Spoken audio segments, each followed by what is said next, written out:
अस्सलामुअलैकुम, hello everyone. मैं हूं अमारा। आप देख रहे हैं वॉइस ऑफ बेंगलुरु। दोस्तों, आज हमारे साथ कर्नाटका के मशहूर और मारूफ शख्सियत मौजूद हैं। जी हाँ, आज हमारे साथ मौजूद हैं कर्नाटका के मौलाना शाफी सादी साहब, जिनको कर्नाटका वक्फ परिषद से वाइस प्रेसिडेंट अपॉइंट किया गया है।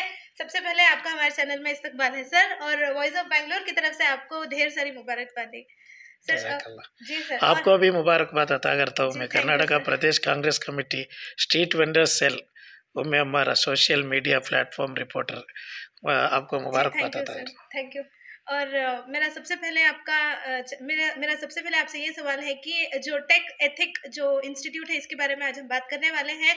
तो पहले बताइए वॉइस ऑफ बेंगलुरु व्यूवर्स को कि वो उसकी बुनियाद कब आपने स्टार्ट की सर? देखो, मैं इधर 2004 में बेंगलोर आया था। जब मैं 2000 में पढ़ाई ख़त्म करके मैं सोशल फील्ड में आया। सोशल फील्ड में 3 साल में मंगलोर में ऐसा मुदर्रिस और ये चला रहा था। उसके बाद बेंगलोर आया मैं। जब मेरा ये 24 मेरा एज भी 23-24 था, तब 2004 में आके हमें यारब नगर में एक छोटा एक इदारा शुरू करे। अल्हम्दुलिल्लाह बाद बनशंकरी में मस्जिद और मदरसा और कॉलेज वगैरह सब करे। उसके बाद बन्नेरघट्टा में कैंपस बने। अब मेरा ये था, हमारा ये कैसा बोला था, मेरा बैकग्राउंड बहुत गरीबी हालत से, और इसलिए गरीबों को हमें 2 पढ़ाई भी देना। मेरा पढ़ाई सब केरला में हुआ था, इसलिए केरला का सिस्टम कर्नाटक को लेके आना। हमें केरला में एजुकेशन में नंबर 1 है मुसलमान, केरला केरला स्टेट। वैसा हमारा कर्नाटक में भी हमें नंबर 1 को आना। उसमें हमारा मुसलमानों को क्या होना, केरला का सिस्टम लेके आना। हमारा तादाद तो बहुत बड़ा है कर्नाटक में, हमारा 90 लाख से अभी तो 1 करोड़ 20 लाख है।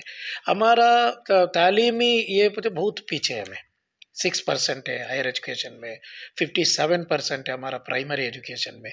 इसलिए मैं ये ग्राउंड वर्क किया था मैंने नॉर्थ कर्नाटक बेंगलुरु में सब, वो भी स्लम एरिया को गया था मैं। उधर स्लम एरिया का बच्चे का क्या है बोला तो ना मदरसा है, ना दीनी दुनिया का ये असरी तालीमत भी नहीं है।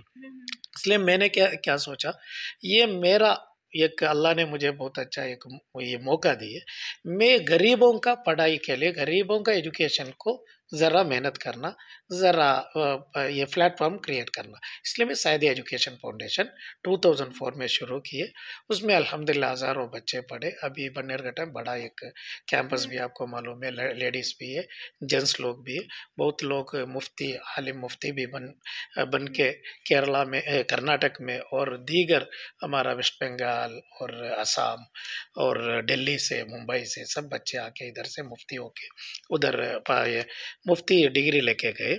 और कई वो चीज़ें ऐसा, कोई बच्चे ऐसा है एमकॉम होके और इंजीनियर होके, एडवोकेट होके और पुलिस ऑफिसर होके सब आलिम भी है, और उसके साथ साथ आसरी तालीमात भी उन्होंने हासिल कर। दीनी और दुनियावी दोनों तालीमात वहाँ पर। केरला का एजुकेशन का कामयाबी वही है, क्यों दीन और दुनिया दो भी दे। अब देखो हमारा बच्चे ये दुनिया तालीमात सीखते हैं, लेकिन तो उनको तहजीब क्या भी मालूम नहीं है, माँ बापा का ये हुर्मत क्या है, और एक टीचर्स को कैसा ये करना। कुछ लोगों का पूरे वैसा नहीं है, घर से सीखते ही है, हमारा इस्लाम सिखाते ही वही अखलाक है कैसा ये करना करके। लेकिन तो ये दो भी एक ही रूफ में, आप एक 6 साल का अंदर एक आलिम भी बन सकते हैं। आपको एसएसएलसी का बाद आप डिग्री भी कम से कम एक मिनिमम एक ग्रेजुएट हो जाते हैं आप।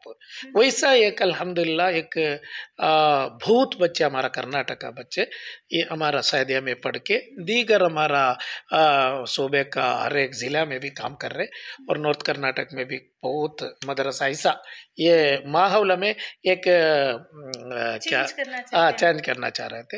हमारा इंटेंशन मेरा ये था, 1 लाख हमारा गरीब फैमिली ग्रेजुएट होना, 1 लाख ग्रेजुएट होना हमारा ये क्या करना, हमारा कम्युनिटी का प्रॉब्लम सॉल्व करना। बोले तो पहला बीमारी हमें क्या देखना, इलाज कर सकते हैं। हमारा बीमारी क्या बोले तो हमें तालीमात का मैदान में पीछे है। अगर हमारा बच्चे को ये फैमिली को हमें एजुकेट करे, हमें क्या भी टेंशन करने का ज़रूरत नहीं है। हमें सियासी मैदान में भी आगे जा सकते और हर एक मैदान में भी आगे जा सकते हैं। हमारा तालीमत होना, इसलिए अल इल्म हयातुल इस्लाम, हुज़ूर सल्लल्लाहु अलैहि वसल्लम इरशाद फरमाता है, इल्म दीन का हयात है। ये इस्लाम इधर जिंदा होना तो इल्म होना, इल्म दो भी, दीन और दुनिया। सर अभी ये इल्म की यहाँ पर बात कर रहे हैं तो मैंने एक और बात देखी है कि आप साइंस और दीनी बात को लेकर यहाँ पर बच्चों को सिखाते हैं, तालीमात देते हैं। टेक एथिक में बच्चे साइंस की तालीमात यानी कि साइंस से रिलेटेड ये दुनियावी तालीमात में भी सीखते हैं। जैसे कि अभी एग्जाम्पल कोरोना है तो कोरोना के बारे में साइंस से पता चलता है कि वो कोरोना है, दुनियावी तालीमात से पता चलता है कि ये अल्लाह का अजाब है।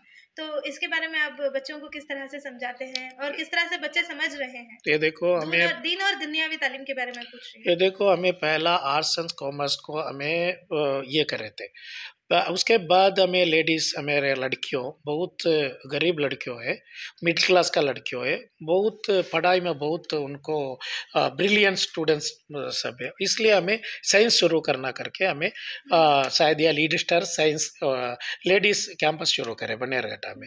ये साल टेक एथिका करके लड़कों का भी हमें साइंस का ये करें। ये साल से शुरू कर रहे हैं हमें।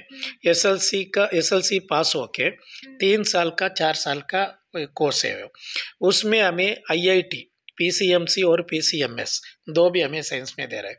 उसमें बच्चे को हमें 4 साल हमें पढ़ा के उनको एक आलिम मतलब मुफ्ती नहीं, एक प्राइमरी इस्लामी का नॉलेज उनको रहते हैं। एक कौन भी एक नॉन मुस्लिम इस्लाम का बारे में पूछे, what is the Islam, what is the Quran और व्हाट इज़ द हदीस क्या है और साइंस क्या बोलते हैं। आप देखो अभी साइंस में क्लोनिंग का बारे में किसी भी पूछे तो कुरान में क्या है मालूम नहीं है करके बोलते हैं। टेस्ट ट्यूब बेबी उसका बारे में पूछेंगे, ये कुरान में है, मा फर्रतना फिल किताबि मिन शै। कुरान इरशाद फरमाता है हमें ये दुनिया का हर एक चीज़, कल का ये पास्ट, आज का प्रेजेंट, कल जो होने वाले फ्यूचर, सभी हमें ये कुरान में हमें लिखो है करके। लेकिन तो हमें पढ़ना है ना, उसको रिसर्च करना है ना, क्या क्लोनिंग का है पूछे तो क्या बोलते हैं हमें, टेस्ट ट्यूब बेबी का बारे में, प्लास्टिक सर्जरी का बारे में, और ये ना ब्लड बैंकिंग उसका बारे में, ये सब शरीयत में हमारा इमामों ने बहुत अच्छे अंदाज से लिख कर गए। वे हमें रिसर्च का ज़रूरत है, इसलिए हमें एक अब क्या कर रहे बोले तो इस्लामिक साइंस है और उसके साथ साथ आईआईटी। ये आईआईटी में हमें चेन्नई और पटना आईआईटी का एक ये क्या एफिलिएट करके हमारा बच्चे को हमें ये दे रहे हैं। इसका ये हमें ईओ भी, एग्जीक्यूटिव ऑफिसर भी है, उन्होंने आर्टिफिशियल इंटेलिजेंस में एमटेक है और हमारा बच्चे को उतना एक बेहतरीन एक उस्ताद लोग और आलिम भी हमारा स्टूडेंट है, हमारा बेंगलुरु में पढ़े सायदिया में, अभी उनका नाम है कलंदर शियान असदी, हमारा स्टूडेंट भी है।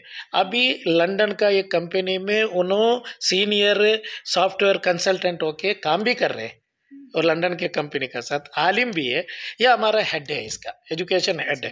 इसमें हमें क्या कर रहे हैं, एक डिग्री भी दे रहे, डिग्री को भी दे रहे और पीयूसी भी कर रहे। क्या आपके इंस्टीट्यूट में नॉन मुस्लिम्स भी हैं सर? तो फिल वक्त मुसलमान है, क्योंकि हमें टारगेट कर रहे मुसलमानों का है। क्या आपको मालूम है नॉन मुस्लिम का बहुत इदारा है, हमारा इदारा कम है, इसलिए हमारे पास इदारा कम है। इंशाल्लाह फ्यूचर में नॉन मुस्लिम को भी, गरीबों को बहुत ये है क्या डिमांड है, इंशाल्लाह वो भी करना है, हमें गरीबों को देना है। इसमें मुसलमान और नॉन मुस्लिम करके नहीं है। फिल वक्त हमारा मुसलमान, हमारा कम्युनिटी का सख्त ज़रूरत है, इसलिए हमें वो कर रहे हैं। पेरेंट्स की क्या रिव्यूज़ रहे हैं सर? बहुत अच्छा रिव्यू। अभी हमें ये 50 सीट्स देना करके थे, अभी हमने 250 एप्लीकेशन आको है।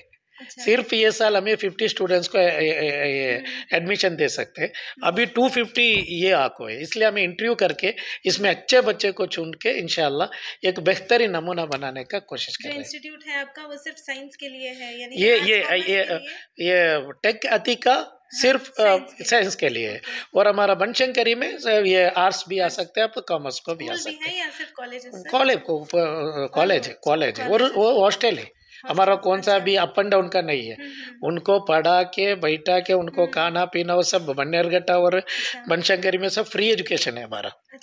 इधर ज़रा साइंस है, इसलिए मैं फीस ज़रा, क्योंकि ये सिर्फ गरीबों का नहीं है, और ज़रा बड़े लोग भी मुझे फ़ोन करके बोलते हैं हमारा बच्चे को भी दुनिया का तालीम का साथ दीन का तालीम का भी ज़रूरत है करके, इसलिए मैं टेक का शुरू तो करें। इसकी फीस क्या रहेगी सर स्टार्टिंग? फीस ज़रा ये नॉमिनल है, आप हो गया तो बच्चे ज़रा अच्छा पढ़ने वाले रहे तो इंशाल्लाह में वो फीस का ये मतलब नहीं है। और कितने बच्चे अब तक जमे हैं सर साइंस में? अभी हमें 35 को हमें इंटरव्यू में ये करें सेलेक्ट करें, अभी 15 स्टूडेंट्स का ज़रूरत है और 252 ये आंको है पूरा क्या कैसा हो रहा है करके बोला तो 50 जस्ट पास हो के सब आ रहे हैं। उनको साइंस पढ़ाना करके बोला था ज़रा मुश्किल होता, उसके साथ साथ दीन का भी पढ़ाना है हमें मालूम हुआ, इसलिए दो भी पढ़ाने के सब हम उनको भी मुश्किल होता, इसलिए साइकोलॉजिकली उनको क्या बोला कम से कम एक 60-70 प्लस हुआ तो हमें साइंस को ले सकते हैं, इसलिए कुछ लोगों का हमें रिजेक्ट करे और रिजेक्ट करके हमें बनशंकरी और बन्नेरघट्टा में देने रेडी है। अच्छा, और टीचर्स कितने हायर किए हैं सर? सारे केरला से ही हैं? नहीं पूरा कर्नाटक का है, केरला का कौन भी बच्चे भी नहीं है और टीचर्स भी केरला का नहीं है, सिर्फ सिस्टम केरला का है। हमारा स्टूडेंट्स भी इधर का है। अभी देखो इधर बन्नेरघट्टा में एक 300 बच्चे हैं, पूरा हमारा बेंगलुरु का स्लम एरिया से सब और हमारा दीगर कर्नाटका का दीगर स्लम एरिया से बच्चे पढ़ रहे, कौन सा भी केरला का बच्चे नहीं है हमारे पास। हमें सिर्फ कर्नाटक के लिए ये शुरू करे, कर्नाटक का स्टूडेंट से कर्नाटक का टीचर से। ठीक है सर। हाजी जो अभी मेरा लास्ट आपसे सवाल है, जो हाजी अभी जो हज के लिए गए हैं उनको आपकी तरफ से क्या मैसेज है सर? ये अल्हम्दुलिल्लाह सही सलामत से हमारा हाजियों के सब इंशाअल्लाह मकबूल मबरूर हज और उम्रा करके इंशाअल्लाह हमारा फैमिली के साथ जुड़ना है, अल्लाह तौफीक अता फरमा। और अभी मिना को जा रहे, अरफात है, कल अरफा है, बहुत बड़ा अजीज़िया से निकले और मिना जा रहे, कल अरफा है, परसों हमारा ईद है, उधर सब मिना को जाने का है।